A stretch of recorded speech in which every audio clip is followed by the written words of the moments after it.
On January 15, 1929, a boy is born to a middle-class black family in Atlanta, Georgia. He is named Martin Luther King, Jr. As soon as little Martin can talk, it is clear that he is smart and thoughtful.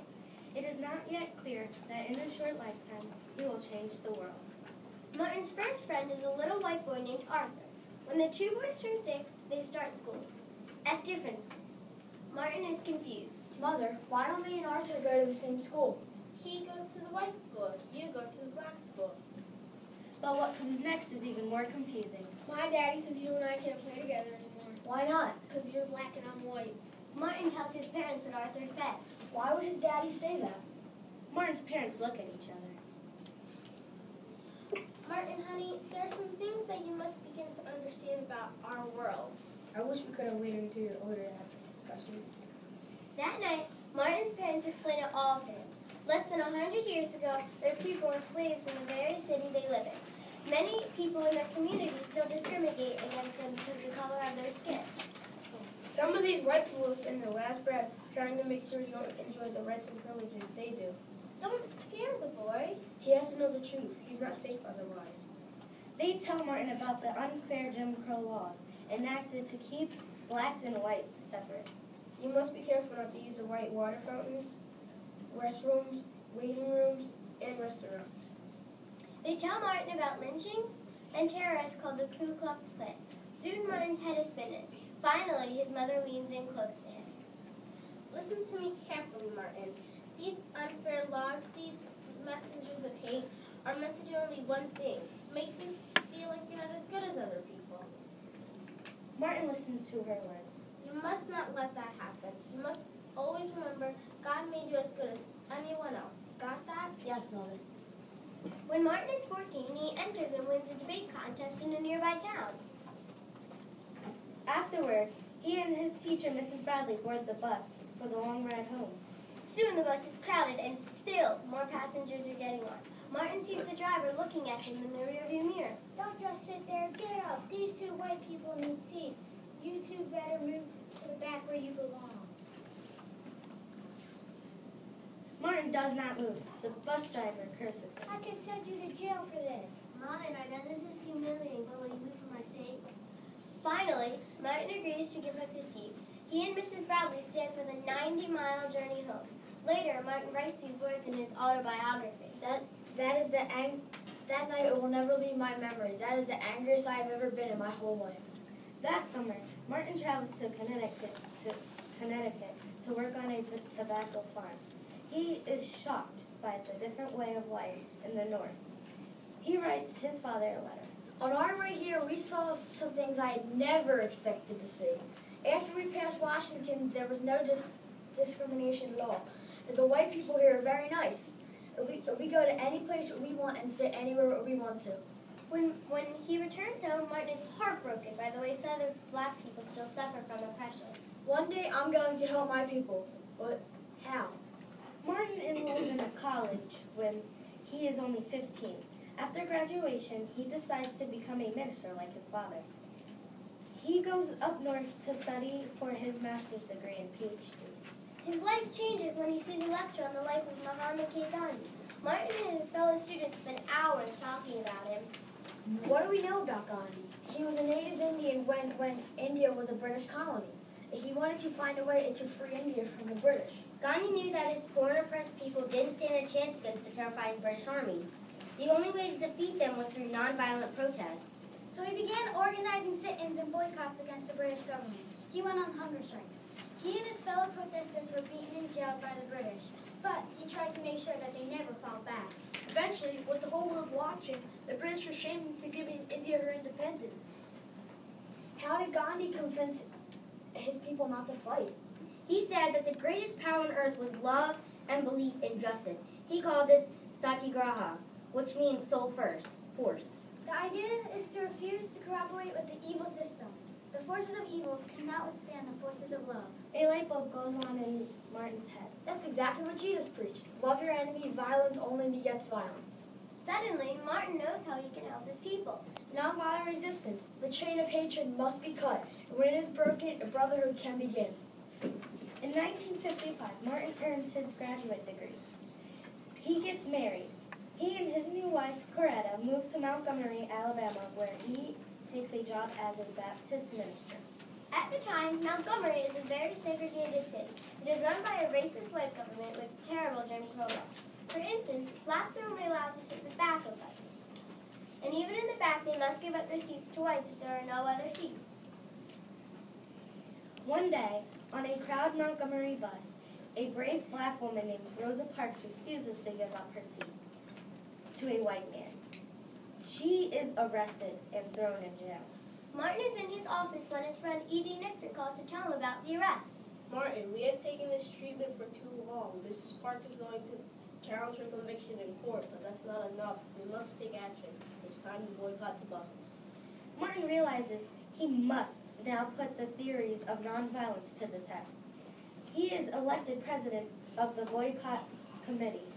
A few nights later, he leads a mass meeting to kick off the boycott. We are here this evening to say to those who have mistreated us so long that we are tired. Tired of being segregated and humiliated. Tired of being kicked off by the brutal feet of oppression. Martin reminds the spellbound crowd how important it is to remain nonviolent during the boycott. Then he wraps up his speech. If we protest courageously and yet with dignity and Christian love, when the history books are written in the future, somebody will have to say that there lived a race of people, of black people, and of people who have the moral courage to stand up for their rights. And thereby they injected a new meaning into the veins of history and civilization. The boycott is off to a great start. Almost all of Montgomery's black citizens stay off the buses. But it's difficult. People soon grow tired of walking long distance to work.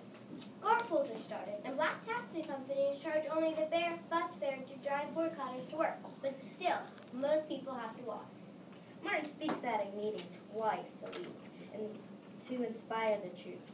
Our campaign is not against individuals, but against the forces of evil in the world. And there is a victory. It will be a victory not merely for 50,000 black people, but a victory for justice and the forces of light. At one meeting, Martin gets an urgent message. Martin, your house has been bombed. Martin rushes home. There is a huge crowd on his lawn. The porch has been blown off his house. Where are my wife and baby? We're right here, Martin. We're both safe. A large crowd of black neighbors gathers outside, furious that someone tried to kill their leader. Some of them have guns. Where is Dr. King? I want to know who did this to Dr. King. Finally, Martin realizes that only he can keep this from turning into a riot. He goes outside and holds his hands up to quiet the crowd. My wife and baby are all right. I want you to go home and put away your weapons. We cannot solve this problem through violence. We must meet hate with love. Finally, the crowd leaves peacefully. The boycott drags on for nearly a year. The national news media cover it heavily and make Martin a star. Anti-black violence rises. Martin himself reads up to 40 death threats a day, but the boycotters remain nonviolent. Soon, Martin's close friend Ralph Abernathy tells him of another problem. The city claims that our carpools are illegal. They may be able to shut them down. That night at dinner, Martin talks sadly to Coretta. If they stop the carpooling, we're done. Our people have been suffering through this boycott for almost a year. How can I tell them it just got harder? I'm afraid it might be over. Martin, as long as I've known you, you've been able to do the impossible. Somehow, you'll do it again. I know it. On November 13th, 1956, almost a year after the boycott began, Martin is in court for the judge's ruling on the carpool. This court hereby finds in the favor of the city. The illegal carpool is ordered to shut down, and the protest group is ordered to pay a fine of $15,000. Martin is in despair. It is all over. But moments later, an amazing thing happens. Martin is approached by a reporter. Did you hear? The Supreme Court has struck down the Montgomery bus segregation law. During the boycott, Rosa Parks and her lawyers had fought her arrest and conviction all the way to the U.S. Supreme Court.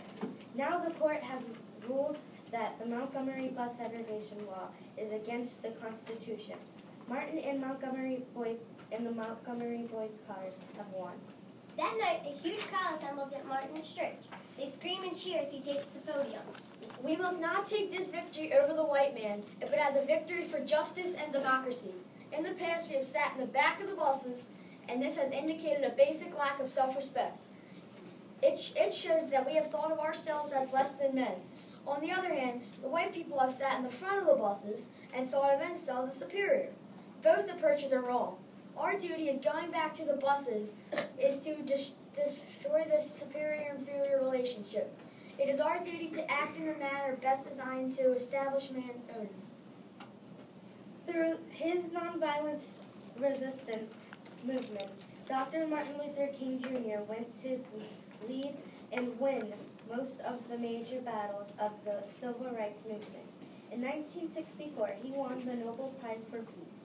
He was arguably the most important American of the 20th century. King's I Have a Dream speech, given at the 1963 March on Washington, is one of the most beloved speeches in American history. King was killed by an assassin's bullet on April 4th, 1968, in Memphis, Tennessee. He was only 39 years old.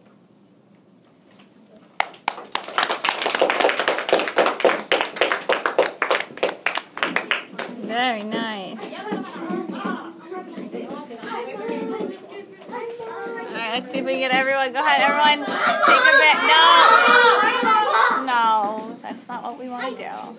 Alright, good job, guys. Give them another round of applause.